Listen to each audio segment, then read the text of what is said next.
सरकार तुम्हें मानि neo structure cadre nursing officer मानकर हमर दाबी नाट्य दाबी सरकार तुम्हें मानि नियो आमे रोगी सेवा व्याघात करिवार हमर उद्देश्य नथिला।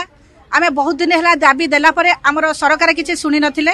डिस्कशन करे पई डाकी थिले, डिस्कशन को अपेक्षा करथलु, डिस्कशन कले नाही। गतकाली हमको डिस्कशन पई 11:30 रे डाकी चंती। हमर ओनियार प्रेसिडेंट सेक्रेटरी एवं किछि लीडर माने जाइचंती। आमे डिस्कशन को अपेक्षा करिकरी आमे रोगी रा व्याघात न करी इमरजेंसी सेवा सब बंद करी नाहु।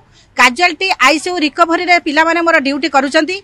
आउ सब वार्ड रो आमे समस्त नर्सिंग ऑफिसर माने हमर एई मंगला मंदिर सामना रे आचार्य हरियर डिपार्टमेंट रे बसिछु। रोगी रे प्रभावित हो आमे तो ए कैंसर डिपार्टमेंट रोगी को सेवा करछु। हमर दुख तो किए बुझिलेनी। आमे पेशेंट मानकर दुख कोन पई बुझिबु? आमे सिना ना आमे लोक दुख छाड़िनु। किछि लोक नियुक्ति करछु, से माने इमरजेंसी काम करछंती। आम भलिया डॉक्टर माने अछंती, पैरामेडिकल अलगा स्टाफ अछंती, से माने बुझंत हॉस्पिटल। आमे जेंती आम दुख जणाउछु सरकार को, सरकार आम दुखटा सुनु नांती। आमे सेंती रोगी को दुख को सुनबा पई चाहिले मध्ये सरकार हमको व्याघात दउचंती इनडायरेक्टली। सरकार को बहुत थर गलेनी, तथापि आम कथा से सुनिले नाही। तथापि ग्यारंटी नाही जेहेतु डाकी चंती से माने आसिला परे आमे जानिबु केते मात्रा रे हमर सुनुचंती। सेही उद्देश्य रे आमे बसिछु ना, न सुनिले आमे तो अनिर्दिष्ट काल पई बसिबु।